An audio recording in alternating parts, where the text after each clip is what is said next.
Assalamualaikum warahmatullahi wabarakatuh.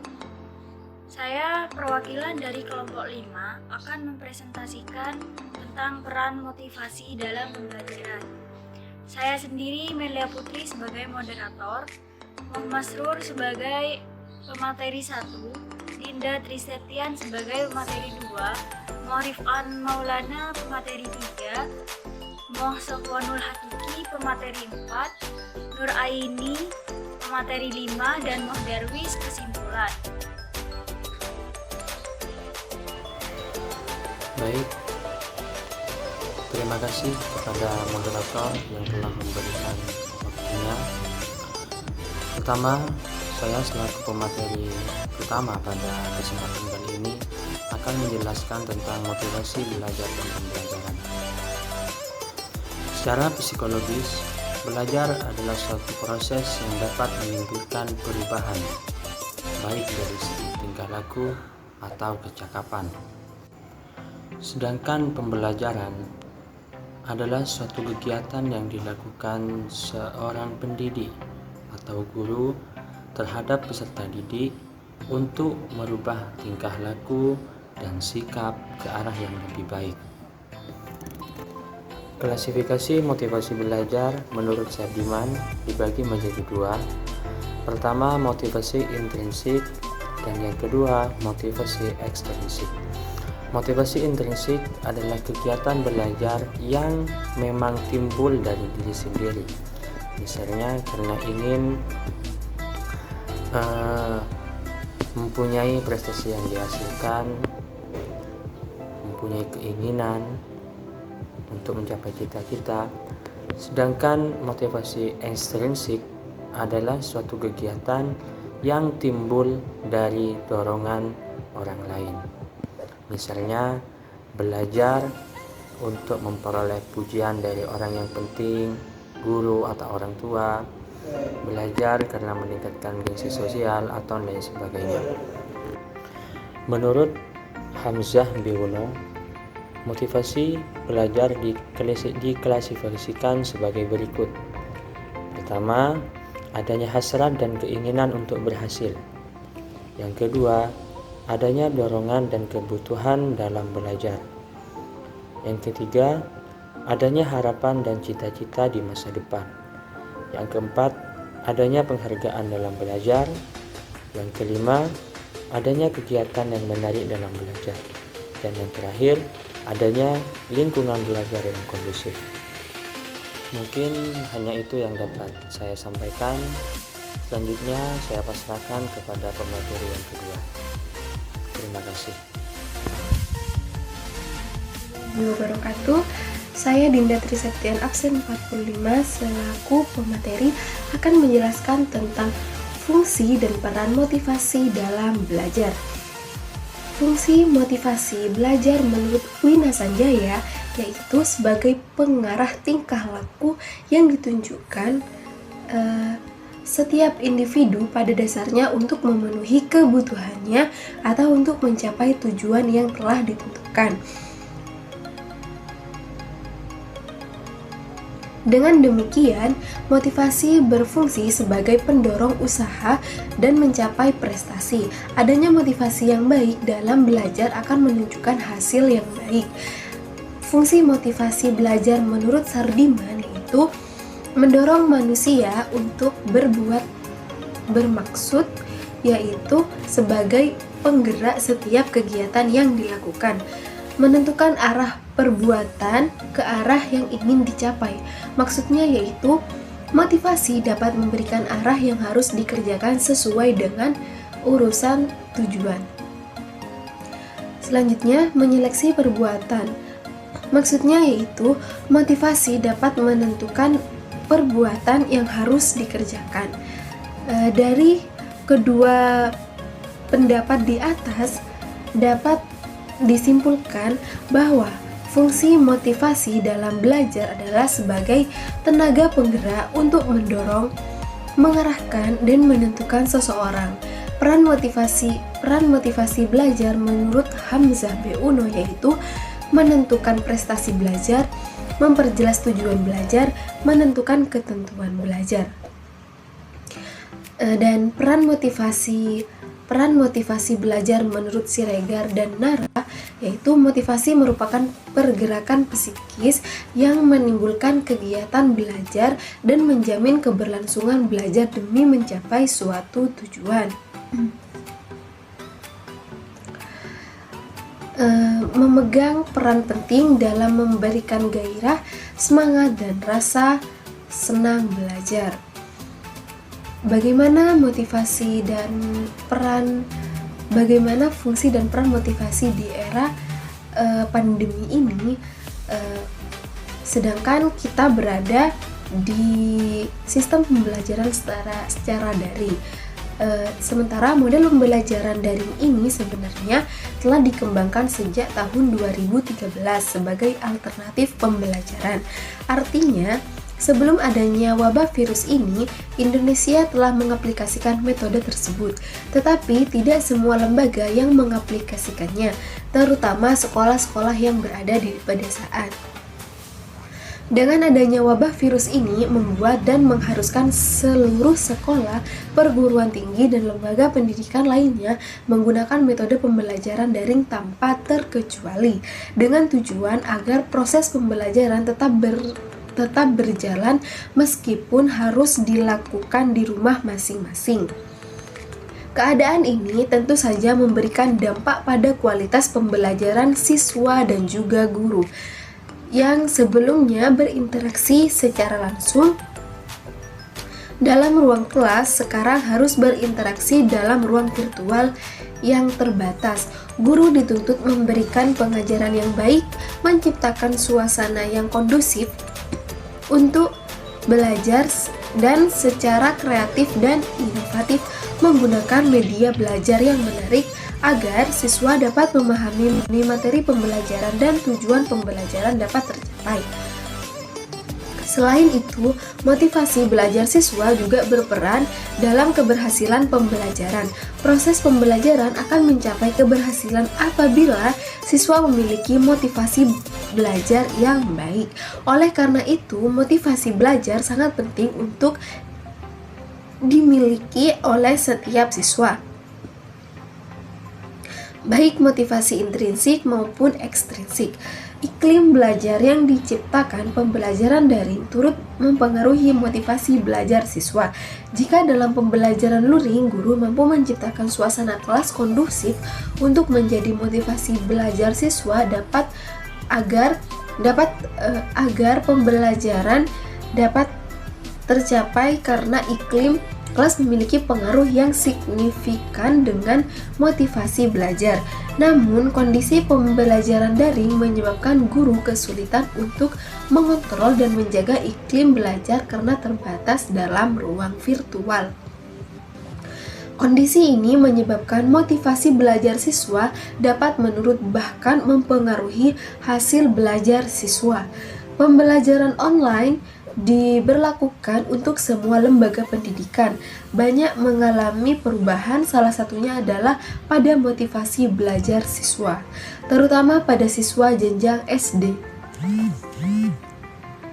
Siswa SD adalah individu yang memasuki masa kanak-kanak remaja, di mana pada masa kanak-kanak sangat rentan mengalami permasalahan karena mengalami perubahan baru dalam dirinya. Selanjutnya, perubahan yang terjadi pada masa kanak-kanak meliputi perubahan dalam perkembangan psikologi dan hubungan dengan pertemanan serta juga dengan orang tuanya. Cita-cita pun dapat terwujud, salah satunya melalui pendidikan. Baik, terima kasih. Assalamualaikum warahmatullahi wabarakatuh. Perkenalkan, nama saya Muhammad Rifan Maulana, akan melanjutkan materi yang sudah disampaikan sebelumnya. Pembelajaran yang daya gunakan motivasi. Pertama, motivasi memberikan semangat seorang pelajar dalam kegiatan-kegiatan belajarnya. Kedua, motivasi perbuatan sebagai pemilih dari tipe kegiatan di mana seseorang berkeinginan untuk melakukannya. 3. Motivasi memberikan petunjuk pada tingkah laku. Winansih 2009 halaman 119 mengemukakan bahwa motivasi tidak hanya penting bagi guru sebagai motivator, tetapi murid sebagai subjek dan sekaligus objek pendidikan juga penting. Tugas guru ialah memotivasi belajar siswa demi tercapainya tujuan yang diharapkan serta memperoleh tingkah laku yang diinginkan. Pentingnya motivasi bagi guru menurut Arya Winansi 2009 halaman 119. A. Membangkitkan, meningkatkan, dan memelihara semangat siswa untuk belajar sampai berhasil. B. Mengetahui dan memahami keberagaman motivasi di kelas. C. Meningkatkan dan menyadarkan guru untuk memilih keragaman peran sebagai penasehat, fasilitator, instruktur, teman diskusi, penyemangat, pemberi hadiah atau pendidik. D. Memberi peluang guru untuk kerja rekayasa pedagogik. Pentingnya motivasi bagi murid menurut Arya Winansi 2009 halaman 119. Menyadarkan kedudukan pada awal belajar, proses, dan hasil akhir. Menginformasikan tentang kekuatan usaha belajar yang dibandingkan dengan teman sebaya. Mengarahkan kegiatan belajar sebagai ilustrasi. Membesarkan semangat dalam belajar, menyadarkan tentang adanya perjalanan belajar, dan kemudian bekerja yang berkesinambungan. Materi selanjutnya akan disampaikan oleh Baik, Assalamualaikum warahmatullahi wabarakatuh. Perkenalkan, nama saya Muhammad Sumarela Yuki, nomor absen 27. Sebelumnya terima kasih kepada Mbak Moderator karena sudah mengizinkan saya untuk mempresentasikan dan memberikan kesempatan untuk menjadi pemateri keempat. Langsung saja, sudah jelaskan sebelumnya dari pemateri-pemateri sebelumnya tentang teori pembelajaran. Teori pembelajaran sekarang yang saya jelaskan adalah sedikit saja tentang motivasi, yang dimana motivasi tersebut secara garis horizontalnya ini sangat banyak teori dan banyak tokoh-tokoh yang menggunakan. Salah satunya adalah dari Bernard memberikan pengertian motivasi sebagai fenomena yang dilibatkan dalam perangsangan tindakan ke arah tujuan tertentu. Jadi dari teori yang pertama ini bahwasanya menguatkan seperti itu motivasi teman-teman sekalian. Terus secara bahasa Latin, motivasi ini berasal dari movere, yang berarti gerak ataupun dorongan untuk bergerak, teman-teman. Itu menurut bahasa Latinnya. Terus yang kedua dari MC Lin 2009 mengemukakan bahwasanya motivasi adalah semua alasan dibalik mengapa kita berperilaku seperti yang kita lakukan, teman-teman. Jadi teori tersebut ini mengemukakan bahwa semua alasan dibalik mengapa kita berperilaku seperti yang kita lakukan. Jadi gitu, menurut teori yang ini. Terus yang berikutnya menurut Hamzah di Uno 2013 mengemukakan bahwasanya motivasi adalah dorongan dasar yang menggerakkan seorang bertingkah laku. Jadi menurut Hamzah ini motivasi adalah dorongan dasar bagaimana kita menggerakkan seorang bertingkah laku. Jadi gitu, teman-teman. Terus yang berikutnya, yang keempat,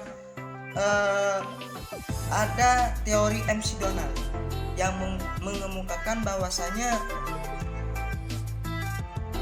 perubahan energi dalam diri seorang yang ditandai dengan munculnya feeling. Feeling ini adalah sebuah firasat, teman-teman. Feeling.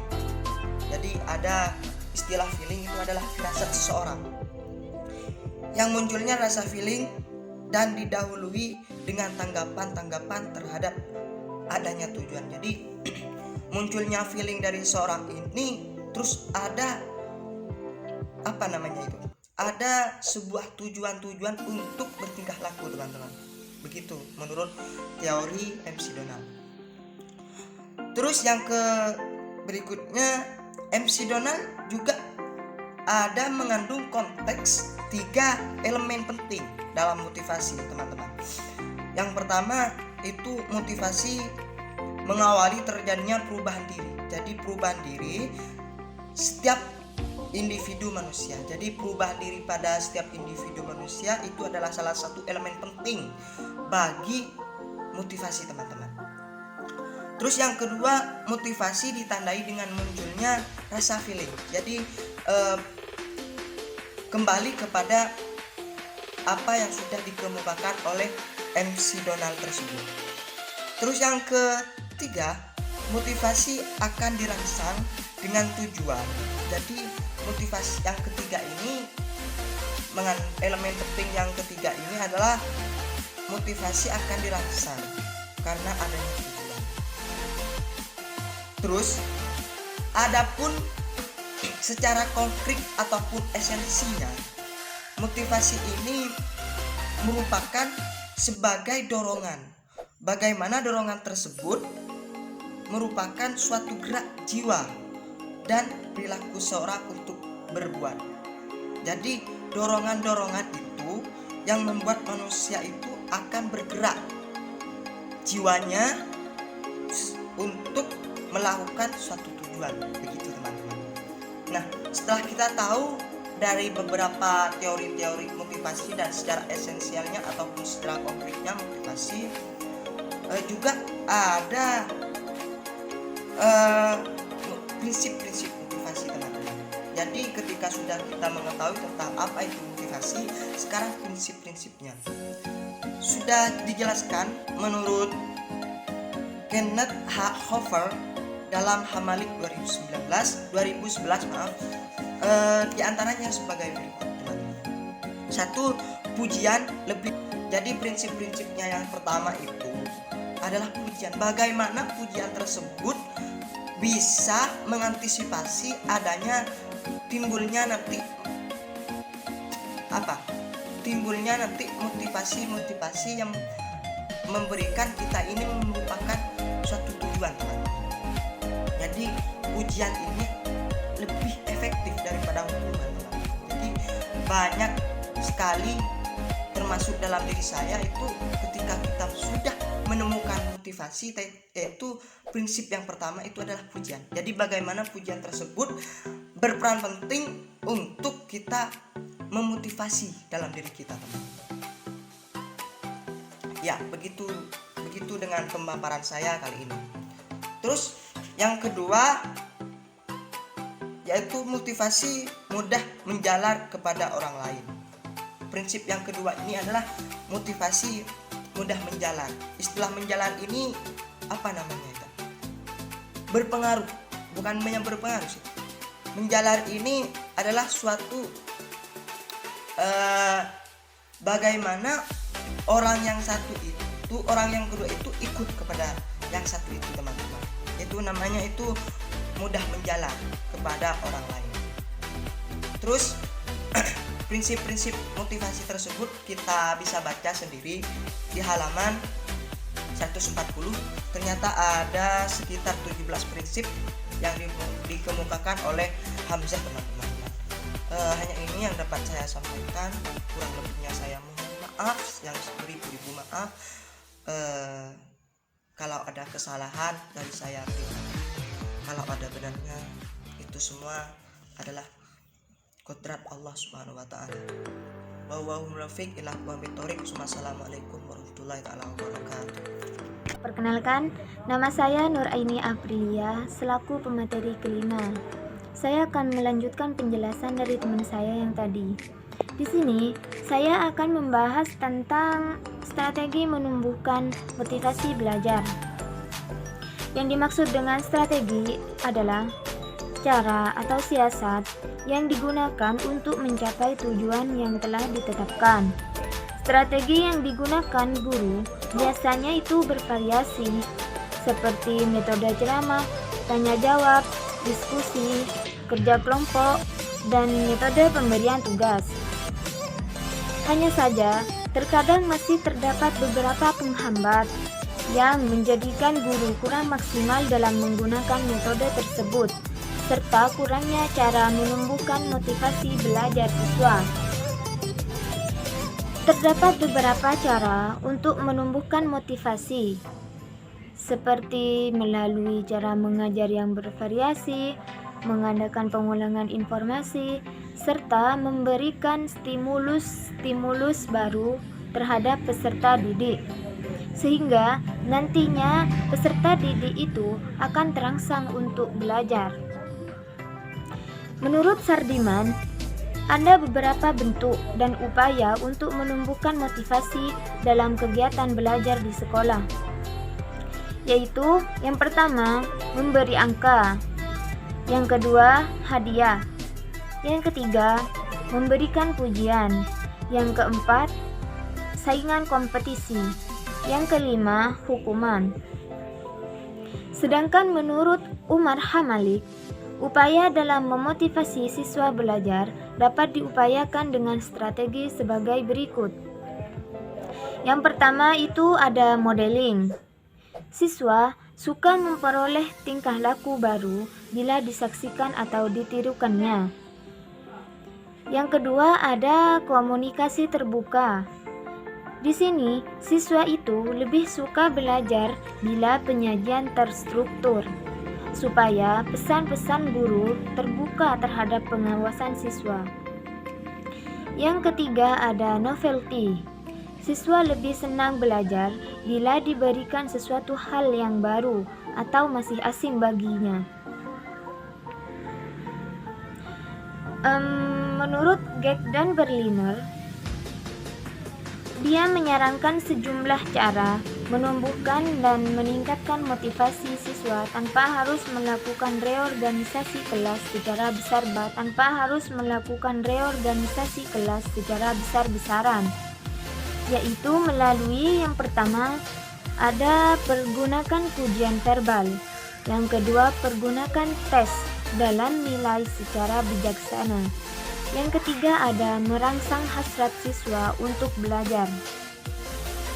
Adapun menurut Syaiful Bahri Jamrah, dia menambahkan upaya untuk meningkatkan motivasi belajar siswa adalah sebagai berikut.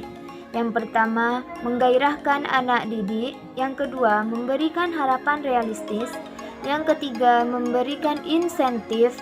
Yang keempat, mengarahkan perilaku anak didik. Dengan demikian, motivasi belajar dapat ditimbangkan dengan berbagai strategi, bentuk maupun upaya-upaya yang baru. Diberi contoh, dapat dikomunikasikan dengan baik, dan dapat menciptakan kondisi belajar yang menyenangkan. Sekian dari saya. Terima kasih. Wassalamualaikum warahmatullahi wabarakatuh. Oke, saya akan melanjutkan dari materi yang terakhir tadi. Kesimpulannya dari pembahasan dari materi yang pertama sampai yang terakhir. Jadi motivasi itu adalah, pertama, motivasi adalah faktor pendorong siswa untuk mau belajar. Yang kedua, belajar adalah suatu proses untuk memperoleh perubahan. Dan yang ketiga, motivasi dan belajar saling mempengaruhi satu sama lain. Yang keempat, motivasi berfungsi dan berperan sebagai pendorong dan pengarah tingkah laku siswa. Dan yang terakhir, pendidik harus memiliki strategi ataupun cara untuk menumbuhkan motivasi siswa. Oke, sekian dari saya. Wassalamualaikum warahmatullahi wabarakatuh.